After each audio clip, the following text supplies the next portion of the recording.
All right, so hi everybody. I'm Josh Rosen, first year PhD student here in the Amp Lab, Berkeley. And today I'm going to be talking about PySpark, which is this new Python API for Spark. So before I do that, I'm just curious if I can see a show of hands. How many of you have used Spark before? Okay, a decent number. And how many of you regular Python users, would you say? Okay, cool. Great. So I'll just briefly give an introduction to what is Spark for those of you who might be new. And then I'll kind of talk a bit about the Python API. So Spark is a fast and expressive cluster computing system for doing big data computation. It's good for iterative tasks, for big batch processing, for interactive tasks, for interactive data exploration. And it's compatible with a lot of Hadoop file systems too, so you can use it with your existing data and deploy it on your existing clusters. Spark improves efficiency through its in-memory computing primitives and general computation graphs. So you can express very, very general computations and you can cache data. This can give you a huge performance improvement from certain types of workflows.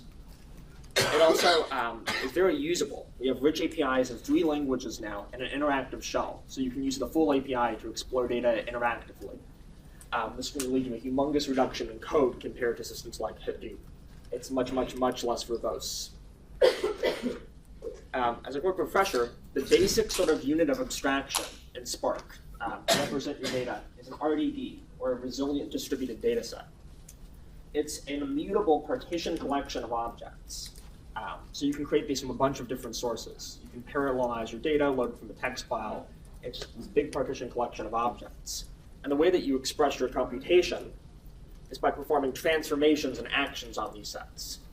Like transformation is something like applying a function over each element or filtering it, and it yields a new RDD. And you can use actions to actually collect the output of these transformations. You can say count the number of records or collect them, save them to a text file or to HDFS. So in a nutshell, this is Spark's computation model. And just to give you one really kind of quick example to ground this, let's say I wanted to do some interactive mining on a bunch of logs. I want to figure out where there's a bug in my program. I can load in some data from the text file to create an RDD, and then sort of declaratively express my computation. I can say the errors are the lines that start with error, and the messages in those are maybe the second field in the errors. And I'd like to find the errors that contain food and figure out how many of them there are. So I can express this computation declaratively, and nothing actually takes place until I call count at the end. So that's pretty cool. So until now, we've had this sort of API in Scala and Java, and now we have it in Python, and this is PySpark. So at a glance, PySpark will let you write Spark jobs in Python, which is nice if you're familiar with that language. You can also run batch jobs. You can also run interactive jobs in a shell, which I'll give you a demo of. And the cool thing is this is based on top of a regular C Python. We haven't done something like running it in Jython. So this means that all of your Python libraries are compatible. If you use a library like NumPy or NLTK that might have a C extension or something, you don't have to throw that out the window to use PySpark, which is kind of nice. It's just a regular unmodified Python interpreter. So I previewed this at the AMP camp, and it's now available. First, I'm just going to give you a quick example of what a PySpark program looks like, and then we're going to kind of jump into the interactive shell and go through some real data on EC2. So here's kind of like a hello world type program that you've probably seen a lot if you've worked with systems like Hadoop, just doing a word count over a big data set. And you can see this just looks like pretty idiomatic Python code. I create a sort of Spark context object, my top level sort of entry point to the system. And then I can load a text file, and to actually produce a bunch of word counts, how many words and how frequently they occur, I can map over the words to split each line into a bunch of words. For each word, I can emit a record to kind of initialize and bootstrap my counting process, and then I can add them all up in a reduce function. So this is pretty cool.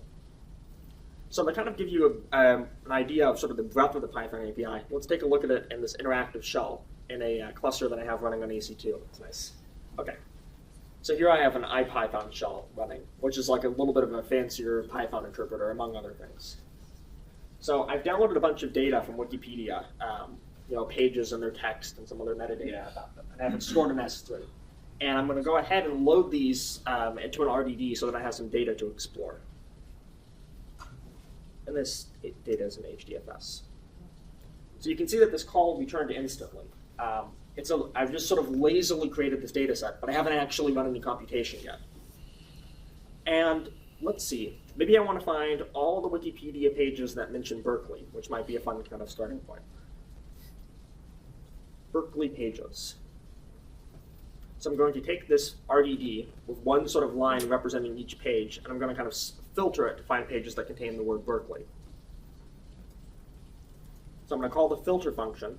I'm going to use lambda, kind of Python's anonymous function notation, to declare a new function. And this is a sort of predicate that returns true or false. Berkeley in X. Mm-hmm. So this will give me the pages that have the word Berkeley appearing anywhere in the page. And before I go ahead and compute this, let's go ahead and mark this as cached, so that if I want to do further exploration on the result, I don't have to recompute it. Mm-hmm. So let's see how many such pages there are in my data set. So I'm going to actually run an action. And I might as well time it just to see how long it takes. Berkeley pages.count. So in the background, it's actually firing off a job on my cluster. And in fact, we can probably see that if we jump over to Spark's web interface, which I think I have over here. Yeah, so we can see in Spark standalone web UI, I have a 20-node cluster in EC2, a decent amount of RAM, like 200-something gigabytes. And I have my shell here. So, yep, and there's 7,706 pages in this sort of subset of Wikipedia. All right, and I can do some other stuff with this too. Let's say I wanted to figure out the title of these pages. I can take each page and sort of, each page is a tab delimited field that contains a bunch of fields like the title, that sort of thing. So I'll map them. berkeleypages.map. I'll split it on the tab character, which is my title separator. And I'll grab the second one, I think, which is... Second or first? Is it 0 or 1 base? 0. I know it's 0 base, but it's fundamental to Scala indices. Let's see. Actually, what I'll do is I'll just take the first result just to see. Ah, it is right. Yeah. Okay. So I can just take a small sample of these.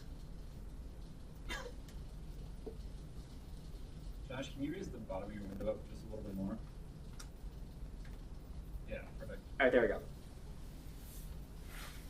Yeah, so we can see there's definitely some Berkeley-related pages like microkernels, and it's kind of what we expect. So the kind of cool thing about PySpark that's different than the Scala API is, Python's a dynamic. Yeah? So how big is the data set? How big is the data set total? Actually, let's see. I know this is a subsampling, so let's see what I call my thing. Wiki.count.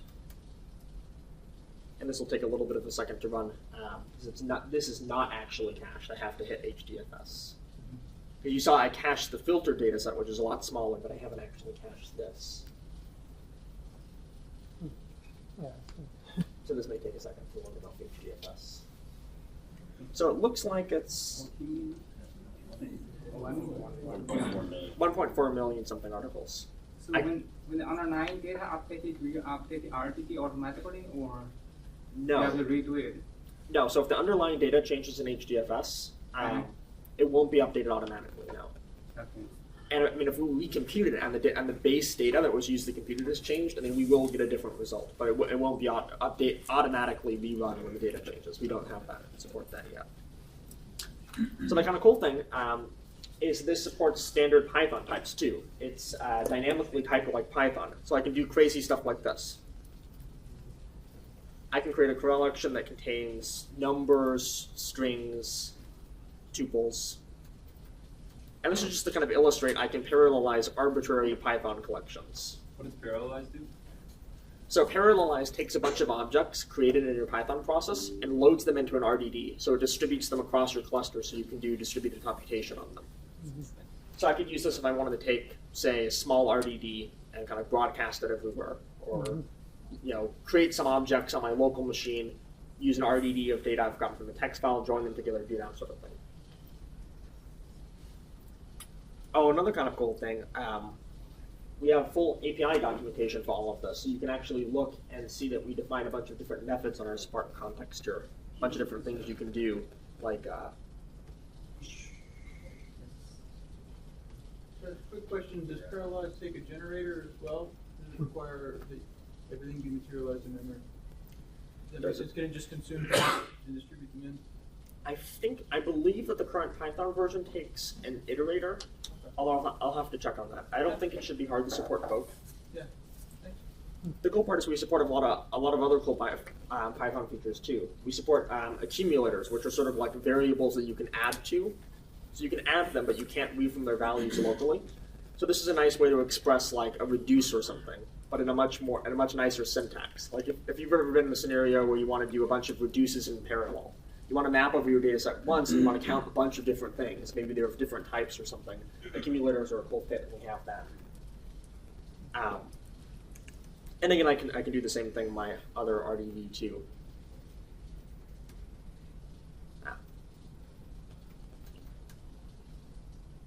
We can see it has a lot of the same methods that you'd expect in regular Spark. And in fact, yeah, so we have, one of the cool things that we have is we have full API documentation for all of this. And Python has this kind of cool thing called doctest, which lets you take sort of interactive examples and create tests from them. So I can actually write examples like,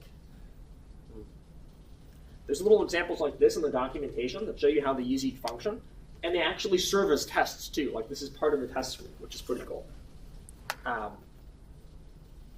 Yeah, so that's just a little bit of a brief flavor of some of the things that the API can do. And you can see that it's pretty comfortable to work with. Another kind of cool thing we can look at, there's also some kind of standalone examples to give you a sense of what a real program might look like, not just something interactive. So let's take a look at, actually, k-means clustering might be kind of a fun example. And in fact, this is kind of cool. This example uses NumPy arrays. So here's some real k-means clustering code for finding clusters of points. So we have some we can define some functions to find vectors and find the closest point to an existing cluster center. And then we can actually just pass these in to our API. So the entire k-means algorithm, minus all the function details, is like that big. Well, that big plus this piece. So yeah, I mean, this just looks like pretty idiomatic Python code. It's pretty compact. And if you've seen the Scala API, it's not that much longer at all, which is pretty cool.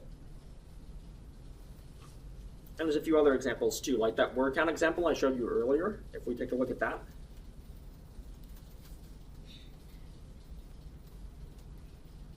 The entire example to actually read from real data from HDFS and everything is only like this big. So it's a pretty nice compact expressor framework. So that kind of gives you a flavor of how PySpark works from an end user's perspective. And sort of in the remaining time, I'll give you a little bit of a sense of how this is actually implemented. So it's built on top of the Java API. So unlike dpark, we didn't clone Spark from scratch.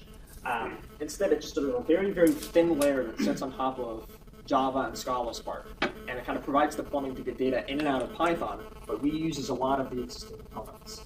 So we get all these different scheduler backends and data formats without having to really do any other work. We can leverage all the work we've already done. So at a high level, the sort of data flow is that we process our data in Python. So we do all the actual UDFs, all the functions that you write are run in Python, but we sort of persist and transfer all of the data through the Java Spark networking stack and all that.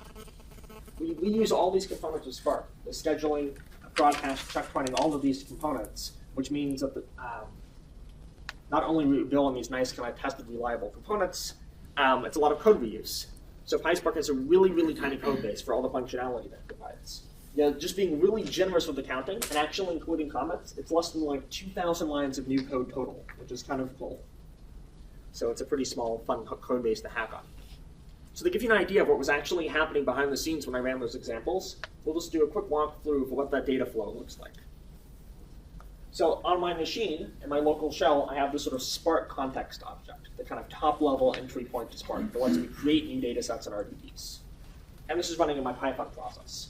So when I create this guy, behind the scenes, it creates a Java Spark context running on top of regular Spark.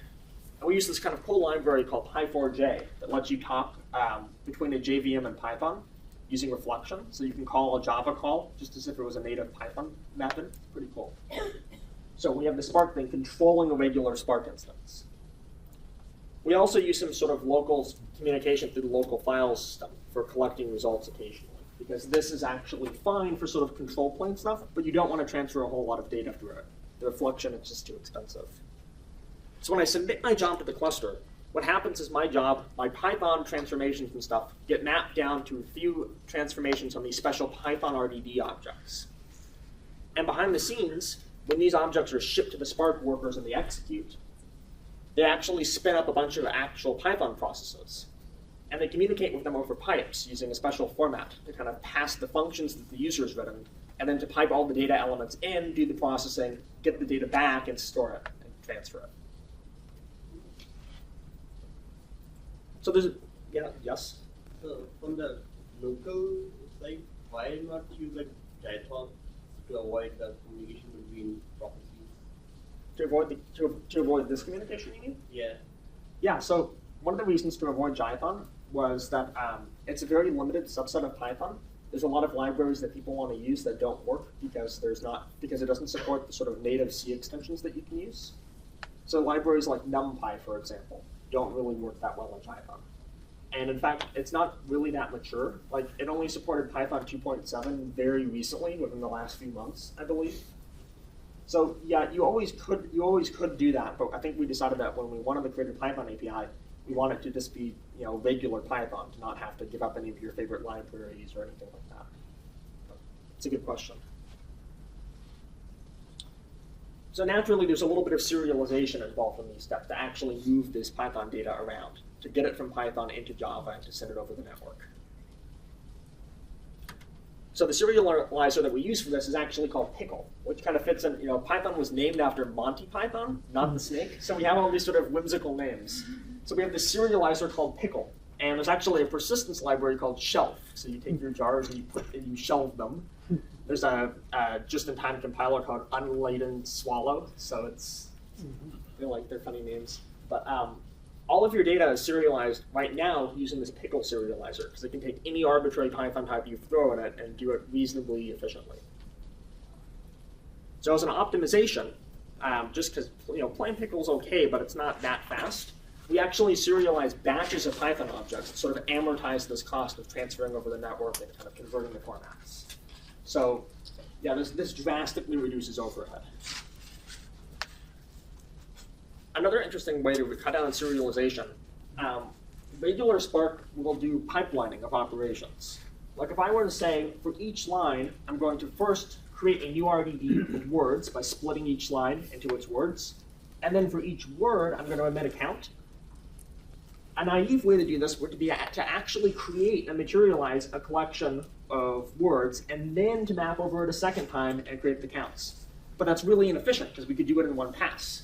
And that's in fact what Spark does. It takes, rather than kind of running these sequentially, it composes the functions together and runs them in one phase and only steps over the data once.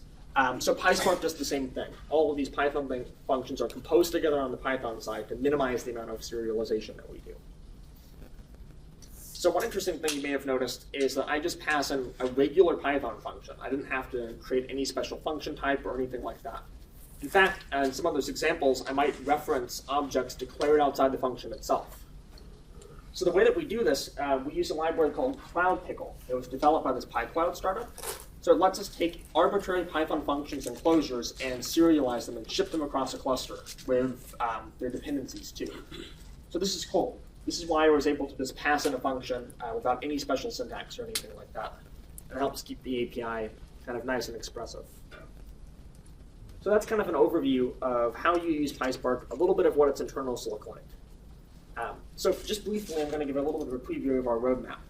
So the upcoming 0.7 release has this sort of first cut of PySpark, and it has a relatively complete subset of Spark's API features, including a lot of the core ones, like accumulators and broadcast variables, reading and writing from HDFS, and that sort of thing. And the upcoming roadmap, there's a few other features I'd like to add. I want to add a few missing methods, like we don't have sorting support, but that shouldn't be too hard to add. I'd also like to add sort of more Python-oriented data input and output formats, sort of native support for things like CSV and formats like that you might use. It would also be nice to kind of run on the PyPy Python project, which is a version of Python that undergoes just-in-time compilation. So for certain types of repetitive tasks, it can be way, way, way faster. So we have a few things like that that are sort of on my wish list that I want to see in maybe the next release. But all the stuff that you saw tonight is available now in the Spark 0.7 release. You can download the master branch if you want to get an early start and play around with it. I should mention that to actually get this deployed, provided that you have Python installed on your cluster, is as simple as just logging into your cluster and running the PySpark command. No additional deployment necessary, which is pretty cool. Well, anyhow, that's a brief overview of the new features in PySpark. Does anybody have any questions? Or yes? So, about that deployment, I guess that includes then manually installing all the Python libraries that are required? Yeah. So nodes in the cluster? Yeah, so the question was, does that require manually installing all of your Python dependencies? So there's two approaches here. If you use something like NFS, what you can do is you can actually tell PySpark your Python path. So you can point it out a directory in NFS or something, and it can load modules from there. Another option is we have an option to specify a list of files that are actually shipped with your job too. So you can say package all of your dependencies into an egg, which is Python's sort of packaging format. And then you can actually ship that along the job, with the job to the cluster. And it has the same optimizations that we use in regular Spark. It doesn't ship it repeatedly with each invocation, it's only once. So. And is the Python interpreter, do you have any control over which Python interpreter gets started, or can you start from the virtual end on your various nodes? Or? So yeah, there is some control over it. There's actually, right now there's an environment variable you can set to choose which Python interpreter you want to use. And I don't know if that's as simple as for virtual env. You might be able to just wrap it in the shell script and point PySpark at that shell script to launch Python. But I think that should certainly be doable. Like I think I've tried that and that's worked. Yeah. I could easily export that to PySpark. Export to S3? Yeah. So yeah, I didn't show this, but you can save to any Hadoop supported file format. So yes. So what all is involved in creating and deploying a UDF as a C extension? As a C extension? I mean, I think that it should just be, provided that you've installed it, it should just be as simple as making sure that it's on your Python path and then taking the Python side of it, just passing it in and calling it. I haven't tried it personally, but I have used libraries like NumPy, and there's no special steps that you need to undergo to do that. I think I saw maybe one or two other questions here. Okay. Great. Well, let me know if you have any questions and want to